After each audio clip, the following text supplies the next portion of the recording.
আজকে আমরা ডিম্বকের গঠন সম্পর্কে জানব। ডিম্বকের গঠন।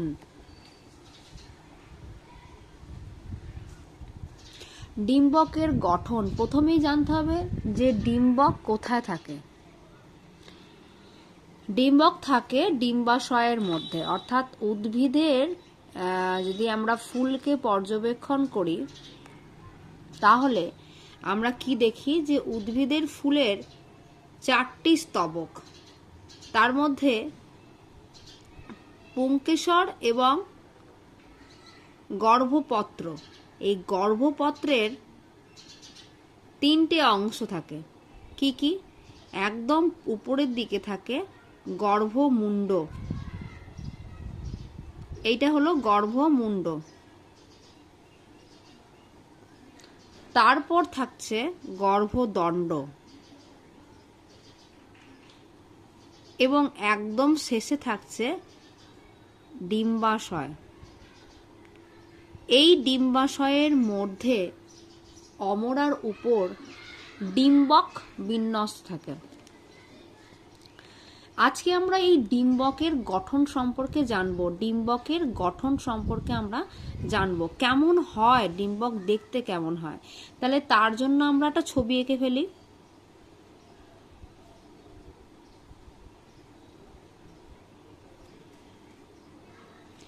খুব ভালো করে প্রত্যেকে ছবিটাকে দেখবে।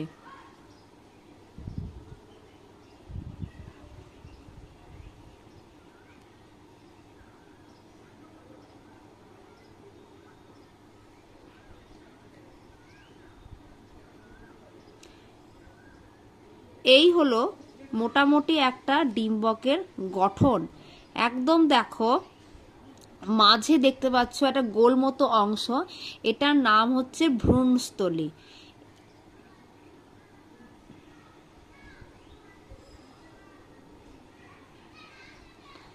তার উপরে দেখতে পাচ্ছ এটা হলো ডিম্বক ত্বক।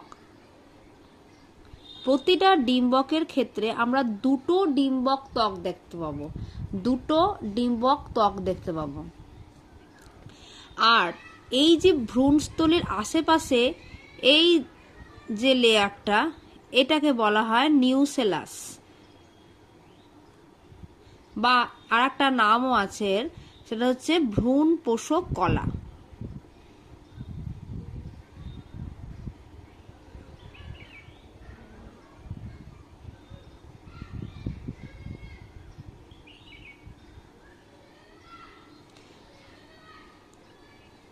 আর এই ভ্রূণ পোষক কলার একদম এই জায়গাটা দেখো, এটাকে বলে ডিম্বক মূল।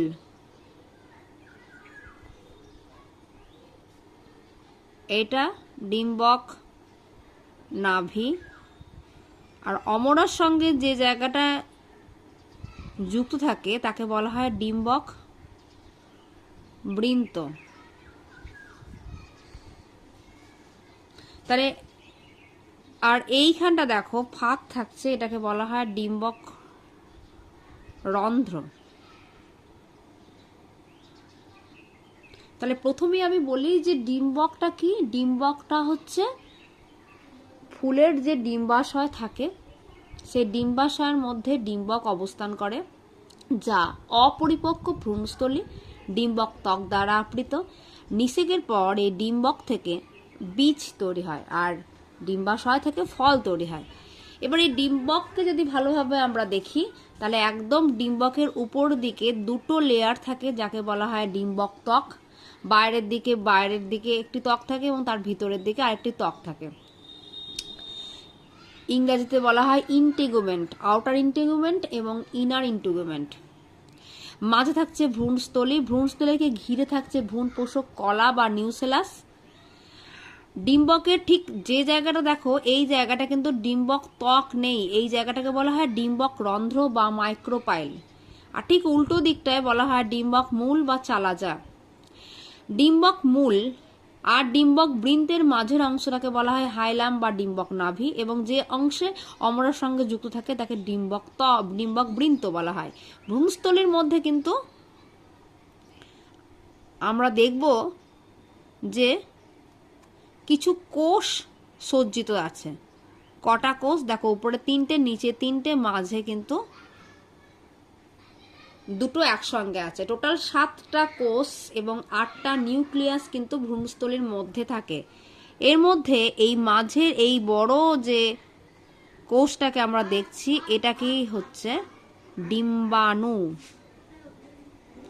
এবং ডিম্বাণুকে ঘিরে দেখো 2টো কোষ দেখতে পাচ্ছি, এর নাম হলো সহকারী কোষ। ঠিক অপোজিটে যে 3টে কোষের সমষ্টি আমরা দেখতে পাচ্ছি, এগুলো এক একটা হলো প্রতিপাদ কোষ। এবং মাঝে যেটা আছে তাকে আমরা কি বলবো? নির্ণিত নিউক্লিয়াস বা পোলার নিউক্লিয়াস বলতে পারি। এই যে সহকারী কোষ এবং ডিম্বাণু, এগুলো সবারই কিন্তু যদি আমরা ক্রোমোজোম সংখ্যা দেখি তাহলে দেখবো আমরা হ্যাপ্লয়েড N সংখ্যক ক্রোমোজোম আছে।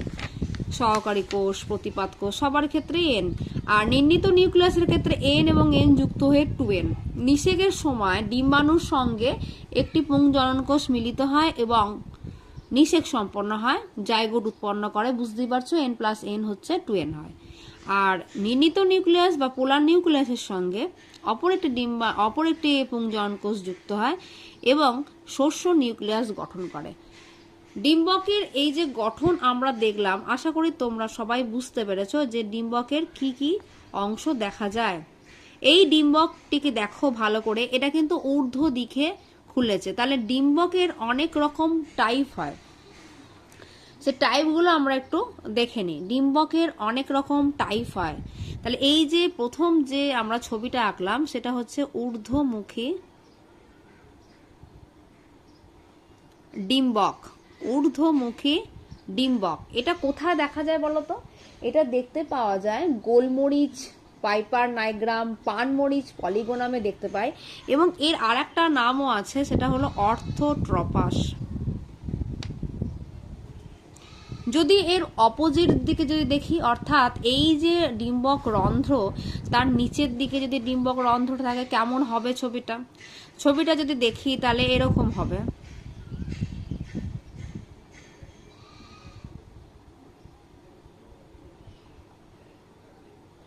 এই যে ছবিটা আমরা আঁকছি, এটাকে বলা হয়, আগেরটা পেলাম ঊর্ধ্বমুখী, আর এটাকে বলা হয় অধোমুখী ডিম্বক। কি বললাম?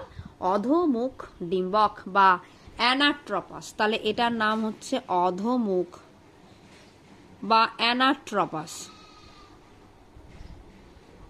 এটা দেখতে পাওয়া যায় ছোলা, আর কোথায় দেখতে পাওয়া যায়? মটর, পাইসাম স্যাটাইভামে আর সাইসান অরিয়েন্টামে দেখতে পাওয়া যায়। এরপরে যদি এই যে ডিম্বক রন্ধ্রটা যদি পাশে থাকছে, অর্থাৎ যদি এরকম হয় ছবিটা, এটা 3 নম্বর। প্রত্যেকে ভালো করে বুঝবে জিনিসটা, না বুঝতে পারলে আমাকে জানাবে, আমাকে বলবে, কমেন্ট করবে যে কোন জায়গায় তোমরা ঠিক বুঝতে পারছো না, আমি আবার বুঝিয়ে দেবো। এই যে দেখছো, এই দেখো পাশের দিকে আছে, এইটাকে বলা হয় পার্শ্বমুখী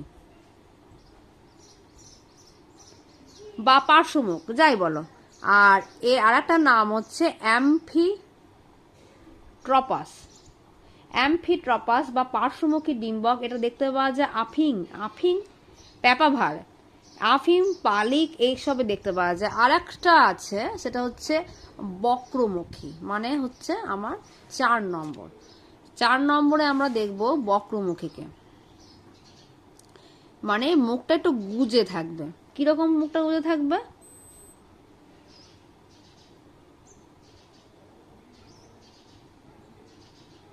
দেখো, ঠিক পার্শ্বমুখীও নয়, আবার ঠিক অধোমুখীও নয়। এই যে জিনিসটা দেখছি আমরা, এইটা হলো আমার বক্রমুখী বা ক্যাম্পাইলোট্রপাস, যেটা দেখতে পাওয়া যায় সরিষা মানে ব্রাসিকাতে দেখতে পাওয়া যায়। এটা হলো বক্রমুখী বা ক্যাম্পাইলোট্রপাস।